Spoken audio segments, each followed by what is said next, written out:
Oil is a crucial resource, as it's the blood of our modern industry.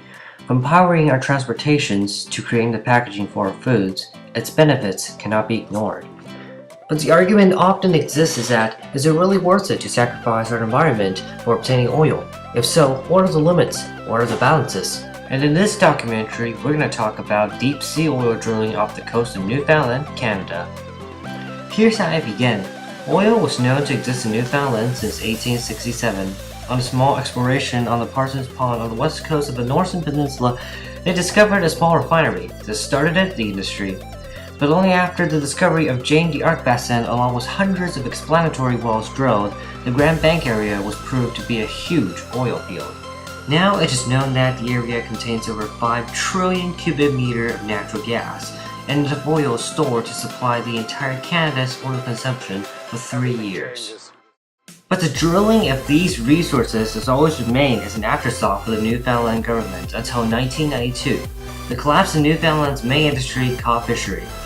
Due to the lack of insight, greed, and other problems, Newfoundland has now lost its main economical income, leaving a huge hole in its economy. In the pressure of responding to the dire social and economical consequences, the Newfoundland government had no choice but open its doors to the resource companies.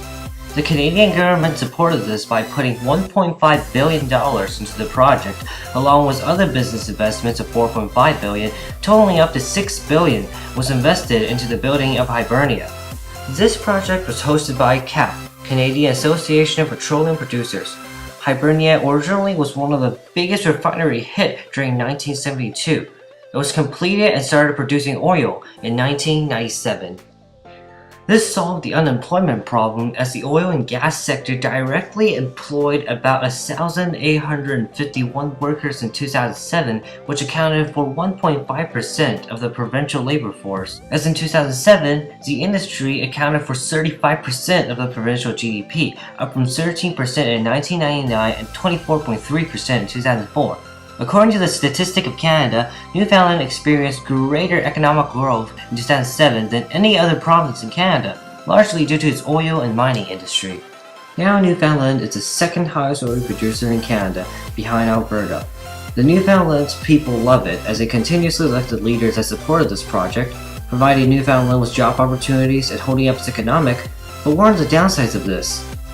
Well, currently only 2% of Newfoundland is listed as a protected area, including 2 national parks and 80 provincial parks and 14 ecological reservoirs, while all the other provinces in Canada has over 5% of protected area. And the chance of accidents are not zero. If a spill does occur, it can deal heavy damage to the environment, from affecting the residents' health to the destruction of a fragile underwater ecosystem to destroying the entire global food chain.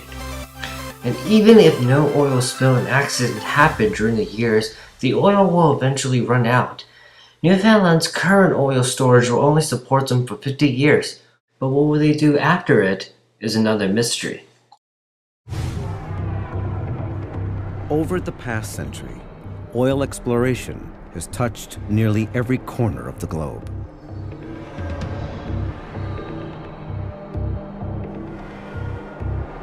There's not a lot of easy oil left to be found, otherwise we would have found it, and that's what we would be targeting. You know, right now we're pushing out to more remote areas, we're pushing out to deeper water, whether it's Gulf of Mexico or even offshore Alaska, and continually looking for larger accumulations. In the Gulf of Mexico, they produce twice as much oil as on Alaska's North Slope. And there's little close to shore that remains untapped. So companies are going further than ever before. Discover deep seas, Chevron 0 Charlie Victor. Deep seas, go ahead. Nearly 100 miles offshore, this ship is drilling one of the deepest holes ever drilled in the Gulf of Mexico.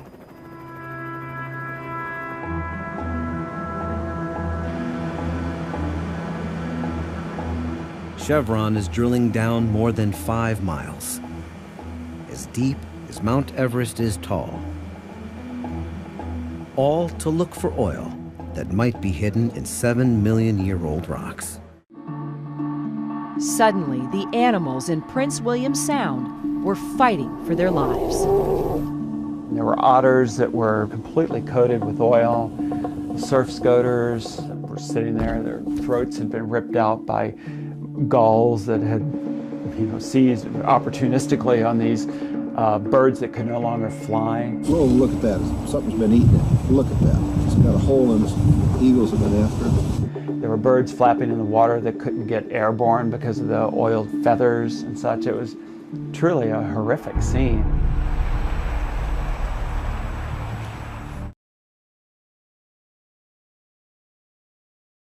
So what are your thoughts about the offshore oil drilling?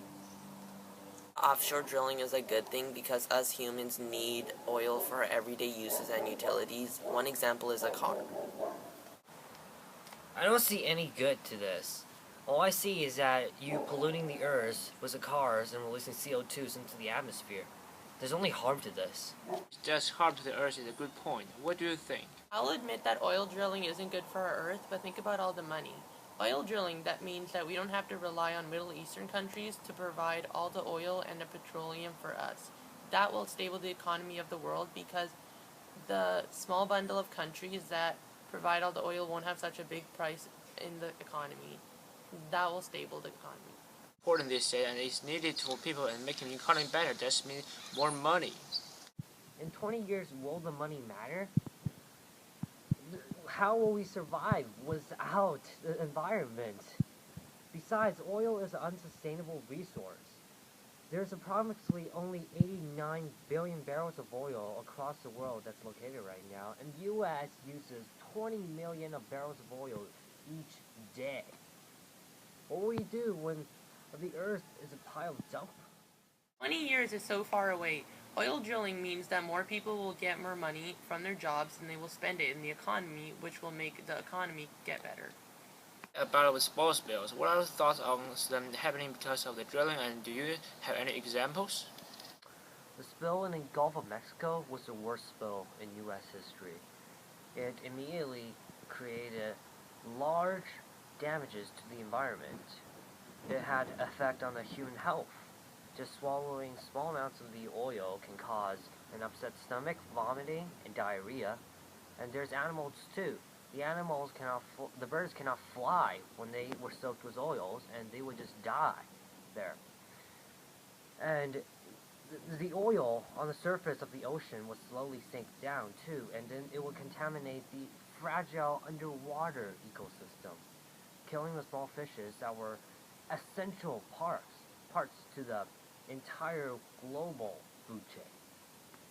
The number of oil spills has decreased in the last 40 years because of the new technology that we have. New regulations or laws are being put up, so if an oil spill does occur, it will be handled professionally. Well, that is all the time we have for today. Tune in next time for more debates. A round of applause of the guests today. Thank you.